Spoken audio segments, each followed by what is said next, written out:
Okay, assalamu alaikum. Very quickly, I'm going to try to make this short as I can because his video was short. This is a response to a video David Wood made entitled The Islamic View of Slaves. I'm going to refute it and also expose the distortions in his use of the source, as we always do. Alright, so he starts off with this hadith from Sunan and Nasa'i, right? Number 4625. It's a hadith about a slave had come to the Prophet and wanted to pledge to him, obviously become a Muslim. He accepted the pledge, but it was found out later that this person was a slave, and so the slave master came looking for that person.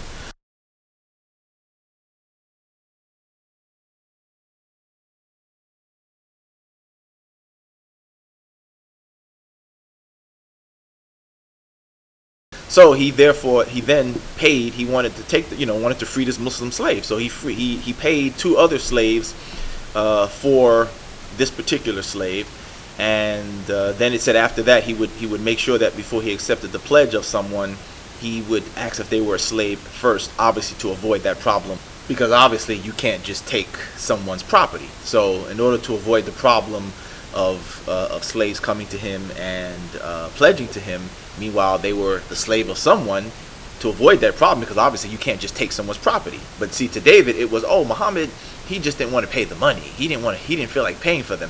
Again, he has no evidence for that. It's clear that the issue was not that he didn't want to pay, but to avoid taking the rights of someone, because obviously you can't just, if somebody comes to you and they were a slave, you can't just take them meanwhile he's owned by somebody. So that was the issue. The issue was to avoid taking people's property unjustly, again. But we're going to go through and we'll deal with the distortions that David would. So now David starts off by saying that, first of all, he makes this claim about, they would like to do this about claiming that the person, Nasa'i, was the greatest hadith, one of the greatest hadith collectors or whatever. Look, it doesn't matter. It doesn't matter. That still doesn't mean that he can't be wrong. That still doesn't mean that it can't be refuted, because they say, oh, this was the greatest hadith collector, or this was the greatest tafsir or whatever. Please don't ever fall for that trick. It doesn't matter. They're not perfect. They're not infallible. They can be wrong. They can make mistakes. So let that be clear. So don't be tricked by that. Okay. So he says that the section that Imam Nasa'i has this hadith under is entitled "Selling or Trading Animals for Other Animals." And he says this is Islam's view. He says this is Islam's view that slaves were looked upon as animals. No, sir, that was not Islam's view. That was perhaps the view of Nasa'i, but that was not the view of Islam, and I can prove it right here. Here we see in this report by Marur ibn Suwaid reported, I met Abu Dar while he was wearing the same clothes as his servant boy. I asked him about it, and he said, I once had abused a man and insulted his mother. So the Prophet, peace and blessings be upon him, said to me, verily, you are a person with ignorance in you. They are your brothers and sisters. Allah has placed them in your hands. Whoever has his brother under him should feed him with the same food he eats, clothe him with the same clothes he wears, and not burden him beyond his ability. If you burden him, then help him.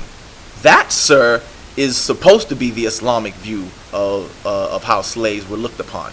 As you can see, he says they're your brothers and sisters. They're not your animals. They're not your chattels, which is what white European Christian slavery looked upon slaves as. So this is the Islamic view. Imam Nasa'i may have thought they were animals, but here's a hadith that says the Prophet said, no, they're your brothers and your sisters. That, sir, would be the Islamic view, not what you said. The next thing he does is he goes into this, this claim that I see no evidence for. He says, oh, Muhammad didn't really want to pay for the slave. He really didn't want to do that. He really didn't want to do that. Of course, there's no evidence for it. There's no evidence that says that he didn't really want to do it. He did it. He wanted to free this man, so much so that he was willing to offer two slaves to free this one Muslim who he saw as his brother, even though he was in slavery. Okay, so David makes it as if, Muhammad really didn't want to pay. He learned his lesson from that. So after that, he really didn't want to pay. He didn't want to pay the price. No, David. But that's the bigot talking. That's the bigot exposing himself in Mr. Wood.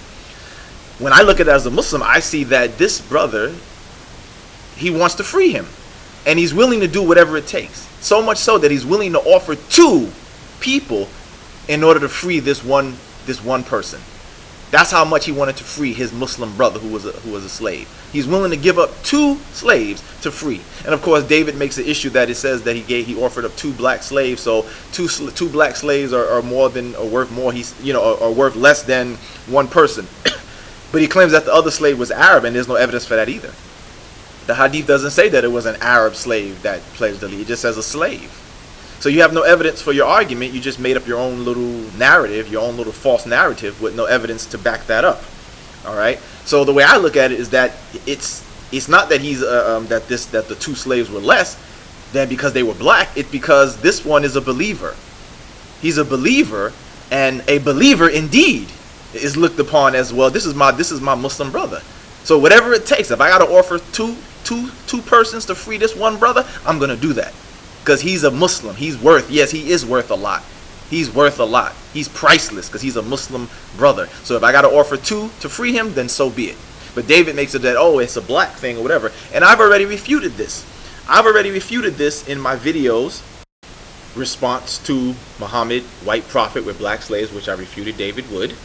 Right? I had already refuted him on the claims that he was making in that video. So you could check that, where I already dealt with a lot of the misrepresentations and falsehood there. Then I refuted Romans 1:20 ministries, saying Muhammad was racist against blacks, and I refuted them again with another video refuting that claim. So we've dealt with these issues before, and all you got to do is check the information that I give in those other videos, and you will see that they've all been refuted. Okay. So again, as I said, the distortions, you saw the distortion of the facts. The claims are just not there, and they like to use this as some kind of proof of racism against blacks in Islam. But sorry, it's not going to work. As I've shown in those other videos, there are many praiseworthy things that are said of black people in those other sources, and as well as in the Quran. So that you're just not going to win that argument. You're not going to win that argument, no matter how hard you try. All right, so there he is. Quick, short, right to the point. There we go. Peace. Assalamu alaikum.